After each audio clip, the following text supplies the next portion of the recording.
Editor শানিত দেবরায়ের বিরুদ্ধে সম্প্রতি যে কুৎসা ও অপপ্রচার চালানো হচ্ছে তার তীব্র প্রতিবাদ জানালেন রাজ্যের বরিষ্ঠ সাংবাদিকরা। সাংবাদিকতার মর্যাদা ও স্বাধীনতার উপর আঘাত বলে এই ঘটনাকে উল্লেখ করে একযোগে প্রতিবাদে সামিল হন বিভিন্ন সংবাদ মাধ্যমের প্রতিনিধিরা।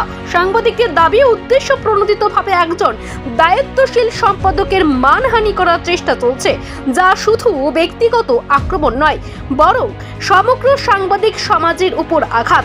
আজ তারা একত্রিত হয়ে পুলিশের ডিজি অনুরাগের সঙ্গে সাক্ষাৎ করেন এবং একটি স্মারকলিপি পেশ করেন। ডিজির কাছে তারা অনুরোধ জানান বিষয়টি গুরুত্ব সহকারে তদন্ত করে দোষীদের বিরুদ্ধে দ্রুত ও দৃষ্টান্তমূলক ব্যবস্থা গ্রহণ করতে। গণতন্ত্রের চতুর্থ স্তম্ভকে দুর্বল করার যে কোনো চক্রান্ত বরদাস্ত করা হবে না। এই দিনের এই ডেপুটেশনে উপস্থিত সাংবাদিকরা একসুরে জানান, সত্যের পক্ষে আমরা একজোট, কুৎসার বিরুদ্ধে লড়াই চলবে। ডিজির কাছে একটি স্মারকলিপি তুলে দিয়ে সাংবাদিকরা দাবি জানান, পরিকল্পিতভাবে একজন দায়িত্বশীল সম্পাদকের মানহানি করার চেষ্টা চলছে। এর পেছনে কারা কারা রয়েছে তা দ্রুত চিহ্নিত করে কঠোর আইনানুগ ব্যবস্থা নেওয়ার আবেদন জানানো হয়। সাংবাদিক মহলে স্পষ্ট বার্তা, গণমাধ্যমের কণ্ঠরোধে যে কোনো চেষ্টা রুখে দিতে ঐক্যবদ্ধ তারা। মিথ্যা প্রচার ও কুৎসার বিরুদ্ধে এই লড়াই চলবে বলেও হুঁশিয়ারি দেন উপস্থিত বরিষ্ঠ সাংবাদিকরা। আজকে আমরা এক প্রতিনিধি দল, সাংবাদিকদের এক প্রতিনিধি দল এখানে ছিলেন। সেবক ভট্টাচার্য, বিশ্বন্তু ভট্টাচার্য, সরজিৎ পাল সহ অনেকেই ছিলেন। আমরা রঞ্জিত দেববর্মা, কুমরুং প্রেস ক্লাবের প্রেসিডেন্ট সেক্রেটারি। আমরা আজকে যে ঘটনা ঘটেছে, আমাদের মাননীয় এডিটর আজকের ফরিয়াদ কাগজের ওনার বাড়িতে যেভাবে বিক্ষোভের নামে একটা অসভ্যামি করা হয়েছে, ওনাকে একটা ছবির মধ্যে লাল ক্রস দেখিয়ে খতম তালিকার মতন একটা হুমকি দেওয়া হয়েছে। এটা বিশ্রী পরিবেশ। এই ধরনের ঘটনা আগে আমরা কখনোই দেখিনি। এটা যে দেখিনি কোনো দেশেই আমরা দেখিনি। কারোর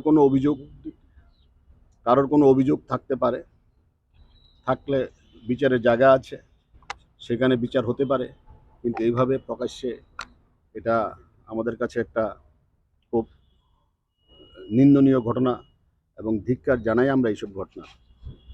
আজকে আমরা ডিজিপি সাহেবের সাথে কথা বলেছি। ডিজিপি সাহেবের কাছে ডিজিপি সাহেব বিস্তারিত আমরা বলেছি, আজকের ঘটনা বলেছি, রঞ্জিত দেববর্মার ঘটনা আমরা বলেছি। আমরা ওই দিন জমায়েত করার পরে রঞ্জিত দেববর্মা লাইভ করে যেভাবে সবাইকে ধমক দিয়েছে সেটা বলেছি। আজকের ঘটনা বিস্তারিত এখনও পোস্টারগুলো আছে সেগুলো বলেছি।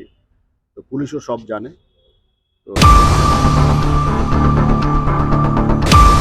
সুদীপ শান্তনু হত্যার পর থেকে রাজ্যের সাংবাদিকরা প্রতি মুহূর্তে একটা আতঙ্ক ফিল করছে। বিগত কয়েক বছর আমাদের মনে হয়েছিল এই আতঙ্ক থেকে আমরা বাইরে বেরিয়ে যাচ্ছি বোধহয়, যদিও বিচার হয়নি এখনো। কিন্তু সম্প্রতিকালের যে ঘটনাগুলো ঘটছে, এই ঘটনাগুলো পুনরায় আমাদের মধ্যে সেই আতঙ্ক সৃষ্টি করছে। আমরা ডিজি সাহেবের সাথে কথা বলেছি এবং ডিজি সাহেবকে আগাম সতর্ক করেছি। আবারও সুদীপ শান্তনুর মতো ঘটনা কিন্তু ত্রিপুরা রাজ্যে ঘটতে চলেছে।